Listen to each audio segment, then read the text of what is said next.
ಯೆಹೋವನ ಆಲಯ. ಜೇಷಾಮ್ ಜಬುದೊರೆ. ಅಧ್ಯಾಯ 10. ಯೆಹೋವನ ತೇಜಸ್ಸು ಆತನ ಆಲಯದಲ್ಲಿ ತುಂಬಿಕೊಂಡಿತ್ತು. 2 ಪೂರ್ವ ಕಾಲ ವೃತ್ತಾಂತ 7:1. ಯೆರೂಸಲೇಮಿನಲ್ಲಿ ಇದುವರೆಗೂ 3 ಆಲಯಗಳು ಕಟ್ಟಲ್ಪಟ್ಟಿವೆ. ಮೊದಲನೇ ಆಲಯವನ್ನು ಕರ್ತನಿಗಾಗಿ ದಾವಿದನ ಮಗನಾದ ಸೊಲೊಮೋನನು ಕಟ್ಟಿದನು. ಆ ಆಲಯದ ಪ್ರತಿಷ್ಠೆಯೆಂದು ಕರ್ತನ ಮಹಿಮೆ ಆ ಆಲಯವನ್ನು ತುಂಬಿಕೊಂಡಿದ್ದು ಅಲ್ಲದೆ, ಇನ್ನು ಮುಂದೆ ಈ ಸ್ಥಳದಲ್ಲಿ ಪ್ರಾರ್ಥಿಸುವವರನ್ನು ಕಟಾಕ್ಷಿಸಿ ಅವರ ವಿಜ್ಞಾಪನೆಗಳಿಗೆ ಕಿವಿಗೊಡುವೆನು ಎಂದು ಕರ್ತನು ಒಡಂಬಡಿಕೆ ಮಾಡಿಕೊಂಡನು. 2 ಪೂರ್ವಕಾಲ ವೃತ್ತಾಂತ 7:15. ಕಾಲಗಳು ಉರುಳಿದವು, ಜನಗಳು ಆಲಯವನ್ನು ಮಹಿಮೆಪಡಿಸಿದರೆ ಹೊರತು ಕರ್ತನನ್ನು ಸತ್ಯದಿಂದಲೂ ಆತ್ಮನಿಂದಲೂ ಆರಾಧಿಸುವರಾದರು. ಸೊಲೊಮೋನನು ಕಟ್ಟಿದ ಆಲಯವನ್ನು ಬ್ಯಾಬಿಲೋನಿನ ಅರಸನಾದ ನೆಬೂಕದ್ನೆಚ್ಚರನು ಕೆಡವಿ ನೆಲ ಸಮ ಮಾಡಿದನು. 2ನೇ ಆಲಯವು ಜೆರುಬ್ಬಾಬೆಲನಿಂದ ಅಸ್ತಿವಾರ ಹಾಕಲ್ಪಟ್ಟಿತು. ಆ ಕೈಗಳೇ ಇದನ್ನು ಪೂರೈಸುವವು. ಜಕರ್ಯ 4:9.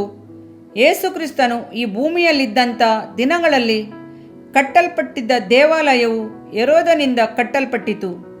ಅದನ್ನು ಕಟ್ಟಲು 46 ವರ್ಷಗಳು ಹಿಡಿದವು. ಯೆಹೋವನ 2:20. ಆ ಆಲಯದಲ್ಲಿ ಯೇಸು ನಿಂತು ಪ್ರಸಂಗಿಸಿದನು. ಕ್ರಿಸ್ತನ ಸೇವೆಯ ಒಂದು ಭಾಗ ಇಲ್ಲಿಯೇ ನಡೆಯಿತು.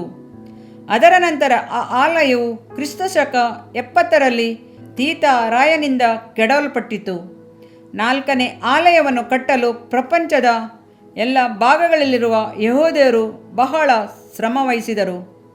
1948ನೇ ವರ್ಷ ಇಸ್ರೇಲರಿಗೆ ಸ್ವಾತಂತ್ರ್ಯ ಸಿಕ್ಕಿತು. ಯೆರೂಸಲೇಮಿನಲ್ಲಿ ದೇವಾಲಯವಿದ್ದ ಭಾಗವು ಅರೇಬಿಯವರ ಕೈಗಳಲ್ಲಿತ್ತು. 1967ನೇ ವರ್ಷದಲ್ಲಿ ನಡೆದಂಥ 6 ದಿನಗಳ ಕದನದಲ್ಲಿ ಯೆಹೂದ್ಯರು ಯೆರೂಸಲೇಮನ್ನು ಅರೇಬಿಯರಿಂದ ವಶಪಡಿಸಿಕೊಂಡದ್ದಲ್ಲದೆ 10/6/1984 ಮೋರಿಯ ಬೆಟ್ಟದ ಭಾಗದಲ್ಲಿ ಒಂದು ಆಲಯವನ್ನು ಕಟ್ಟಲು ಅಸ್ತಿವಾರ ಹಾಕಿದರು. ಅಮೆರಿಕ ದೇಶದಿಂದ ಬಂದ ಯೆಹೂದ್ಯರು ಮಾತ್ರವೇ ಸುಮಾರು $500,000 ಸೇಕರಿಸಿ ಕೊಟ್ಟಿದ್ದಾರೆ. ಆಲಯವು ಕಟ್ಟಲ್ಪಡುತ್ತಿದೆ. ಆ ಆಲಯವು ಕರ್ತನ ಬರೋಣವನ್ನು ನಮಗೆ ನೆನಪು ಮಾಡುತ್ತದೆ. ಪ್ರವಾದಿಯಾದ ಯೆಶಾಯನು ಹೇಳುತ್ತಾನೆ, ಅಂತ್ಯಕಾಲದಲ್ಲಿ ಯೆಹೋವನ ಮಂದಿರದ ಬೆಟ್ಟವು ಗುಡ್ಡ ಬೆಟ್ಟಗಳಿಗಿಂತ ಉನ್ನತೋನ್ನತವಾಗಿ ಬೆಳೆದು ನೆಲೆಗೊಳ್ಳುವುದು. ಆಗ ಸಕಲ ದೇಶಗಳವರು ಅದರ ಕಡೆಗೆ ಪ್ರವಾಹಗಳಂತೆ ಬರುವರು. ಯೆಶಾಯ 2:2. ದೇವಮಗುವೆ, ಮತ್ತೊಂದು ಮುಖ್ಯವಾದ ಆಲಯವನ್ನು ಕುರಿತು ಮರೆಯದಿರು. ನೀವೇ ದೇವರ ಆಲಯವಾಗಿದ್ದೀರೆಂದು, ದೇವರ ಆತ್ಮನು ನಿಮ್ಮಲ್ಲಿ ವಾಸ ಮಾಡುತ್ತಾನೆಂದು ನಿಮಗೆ ಗೊತ್ತಿಲ್ಲವೋ? 1 ಕೊರಿಂಥ 3:16. ದೇವರಿಂದ ದೊರಕಿ ನಿಮ್ಮೊಳಗೆ ನೆಲೆಗೊಂಡಿರುವ ಪವಿತ್ರಾತ್ಮನಿಗೆ ನಿಮ್ಮ ದೇಹವು ಗರ್ಭಗುಡಿಯಾಗಿದೆ ಎಂಬುದು ನಿಮಗೆ ತಿಳಿಯದೋ? ನೀವು ನಿಮ್ಮ ಸ್ವಂತ ಸೊತ್ತಲ್ಲ, ನೀವು ಕ್ರಯಕ್ಕೆ ಕೊಳ್ಳಲ್ಪಟ್ಟವರು. 1 ಕೊರಿಂಥ 6:19. ಆದ್ದರಿಂದ ನಿಮ್ಮ ಆತ್ಮಿಕ ಜೀವಿತವು ಕರ್ತನ ಮುಂಭಾಗದಲ್ಲಿ ಪವಿತ್ರವಾದ ಆಲಯವಾಗಿ ಕಟ್ಟಿ ಎಬ್ಬಿಸಲ್ಪಡಬೇಕು. ಸತ್ಯವೇದದ ವಚನದಲ್ಲಿಯೂ ಪ್ರಾರ್ಥನೆಯಲ್ಲಿಯೂ ದೇವಜನರೊಂದಿಗೆ ಐಕ್ಯಗೊಳ್ಳುವುದರಲ್ಲೂ ಪ್ರತಿನಿತ್ಯವೂ ನೀವು ಕಟ್ಟಿ ಎಬ್ಬಿಸಲ್ಪಡಬೇಕಾದದ್ದು ಅವಶ್ಯವಾಗಿದೆ. ದೇವರಾತ್ಮನು ಅದಕ್ಕಾಗಿ ನಮಗೆ ಸಹಾಯ ಮಾಡುತ್ತಾನೆ.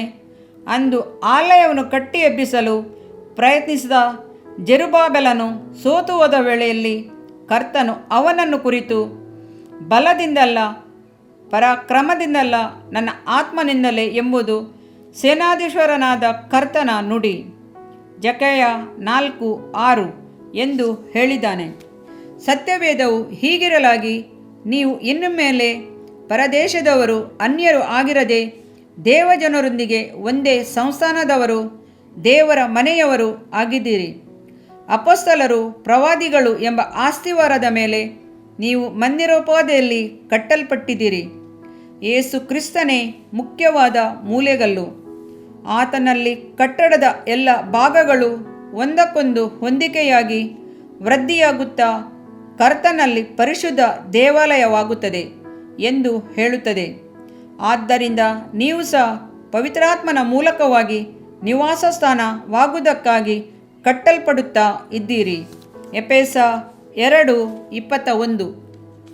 ಇದರಿಂದ ನಿನ್ನ ದೇಹಕ್ಕೆ ಆರೋಗ್ಯವು, ಎಲುಬುಗಳಿಗೆ ಸಾರವು ಉಂಟಾಗುವವು. ಜ್ಞಾನೋಕ್ತಿಗಳು 3ನೇ ಅಧ್ಯಾಯ 8ನೇ ವಾಕ್ಯ. ಪ್ರಿಯ ವೀಕ್ಷಕರೇ ಮತ್ತು ಕರ್ತನಲ್ಲಿ ಸಹೋದರ ಸಹೋದರಿಯರೇ, ನೀವು ನಮ್ಮ ಈ ಕಾರ್ಯಕ್ರಮವನ್ನ ವೀಕ್ಷಿಸಿದ್ದಕ್ಕಾಗಿ ದೇವರ ನಾಮದಲ್ಲಿ ನಿಮಗೆ ವಂದನೆಗಳು. ದೇವರ ವಾಕ್ಯವು ನಮ್ಮ ಎಲುಬಿಗೆ ಬಲವೂ ಸಾರವೂ ಆಗಿದೆ ಎಂದು ಸತ್ಯವೇದವು ಹೇಳುವಂತೆ ಈ ಕಾರ್ಯಕ್ರಮವು ನಿಮಗೆ ಆಶೀರ್ವಾದಕರವಾಗಿದೆ ಎಂದು ನಂಬುತ್ತೇವೆ. ಪ್ರಿಯ ವೀಕ್ಷಕರೇ, ನಮ್ಮ ಈ ಸೇವೆಗಾಗಿ ಪ್ರಾರ್ಥಿಸಿರಿ ಮತ್ತು ಎಲ್ಲಾ ಕಾರ್ಯಕ್ರಮಗಳನ್ನ ಇತರರೊಂದಿಗೆ ಶೇರ್ ಮಾಡಿರಿ. ಅದೇ ರೀತಿಯಾಗಿ ನಮ್ಮ ಈ ಯೂಟ್ಯೂಬ್ ಚಾನೆಲ್ ಅನ್ನು ಸಬ್ಸ್ಕ್ರೈಬ್ ಮಾಡಿರಿ ಹಾಗೂ ಲೈಕ್ ಮಾಡಿ. ನಿಮ್ಮ ಅನಿಸಿಕೆಗಳನ್ನು ಕಮೆಂಟ್ ಬಾಕ್ಸ್ನಲ್ಲಿ ನಮಗೆ ತಿಳಿಯಪಡಿಸಿ. ನಮ್ಮ ಸಂಖ್ಯೆ 7022104605. ಈ ಸಂಖ್ಯೆಗೆ ಕರೆ ಮಾಡಿರಿ. ಒಬ್ಬ ಪಾಪಿಯ ಪ್ರಾರ್ಥನೆ.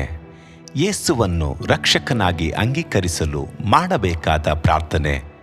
ಪ್ರಿಯ ಪರಲೋಕದ ತಂದೆಯೇ, ಯೇಸುವಿನ ಹೆಸರಿನಲ್ಲಿ ನಾನು ನಿನ್ನ ಬಳಿಗೆ ಬಂದಿದ್ದೇನೆ. ನನ್ನ ಬಳಿಗೆ ಬರುವವರನ್ನು ನಾನು ತಳ್ಳಿಬಿಡುವುದೇ ಇಲ್ಲ. ಯೋಹಾನ 6:37 ಎಂದು ನಿನ್ನ ವಾಕ್ಯ ಹೇಳುತ್ತದಲ್ಲ. ಆದ್ದರಿಂದ ನೀನು ನನ್ನನ್ನು ತಳ್ಳಿಬಿಡದೆ ನನ್ನನ್ನು ಸೇರಿಸಿಕೊಳ್ಳುವಿ ಎಂದು ನನಗೆ ಗೊತ್ತಿದೆ. ಆದ್ದರಿಂದ ನಾನು ನಿನಗೆ ಸ್ತೋತ್ರ ಮಾಡುತ್ತೇನೆ.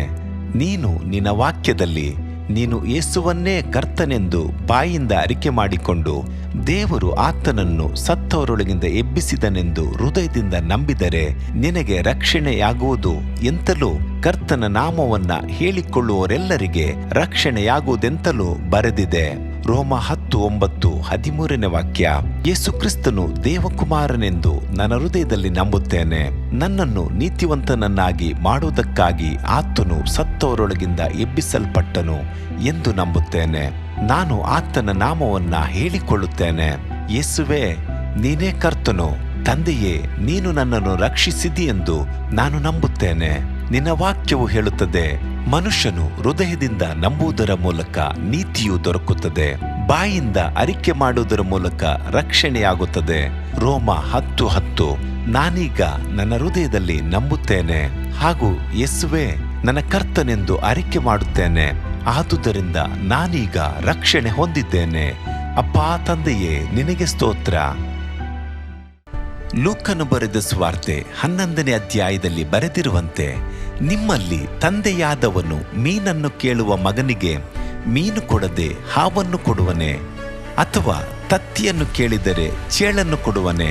ಹಾಗಾದರೆ ಕೆಟ್ಟವರಾದ ನೀವು ನಿಮ್ಮ ಮಕ್ಕಳಿಗೆ ಒಳ್ಳೆ ಪದಾರ್ಥಗಳನ್ನ ಕೊಡಬಲ್ಲವರಾದರೆ ಪರಲೋಕದಲ್ಲಿರುವ ನಿಮ್ಮ ತಂದೆಯು ತನ್ನನ್ನು ಬೇಡಿಕೊಳ್ಳುವವರಿಗೆ ಎಷ್ಟೋ ಹೆಚ್ಚಾಗಿ ಪವಿತ್ರಾತ್ಮ ವರವನ್ನ ಕೊಡುವವನಲ್ಲವೇ ಅಂದನು. ತಂದೆಯೇ, ನೀನು ಕೇಳಿಕೊಳ್ಳುವವರಿಗೆ ಪವಿತ್ರಾತ್ಮನ ವರವನ್ನು ಹೇರಳವಾಗಿ ಕೊಡುವಾತನಾಗಿದ್ದಿ.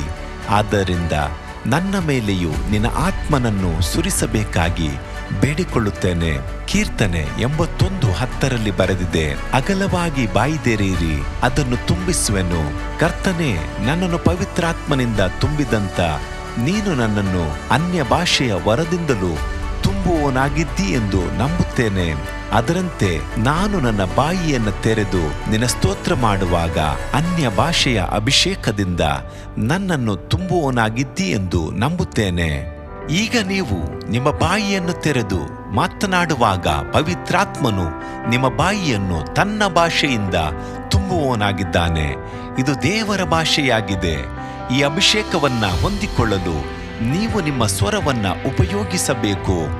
ಅದರಿಂದ ನೀವು ನಿಮ್ಮ ಬಾಯನ್ನು ತೆರೆದು ದೇವರಿಗೆ ಸ್ತೋತ್ರ ಮಾಡುವಾಗ ದೇವರು ನಿಮ್ಮನ್ನು ಅನ್ಯ ಭಾಷೆಯ ವರದಿಂದ ತುಂಬುವವನಾಗಿದ್ದಾನೆ. ಪ್ರಿಯರೇ, ಈಗ ನೀವು ಪವಿತ್ರಾತ್ಮನಿಂದ ತುಂಬಲ್ಪಟ್ಟ ಆತನ ಪ್ರಿಯ ಮಕ್ಕಳಾಗಿದ್ದೀರಿ. ದೇವರ ನಾಮಕ್ಕೆ ಸ್ತೋತ್ರವಾಗಲಿ.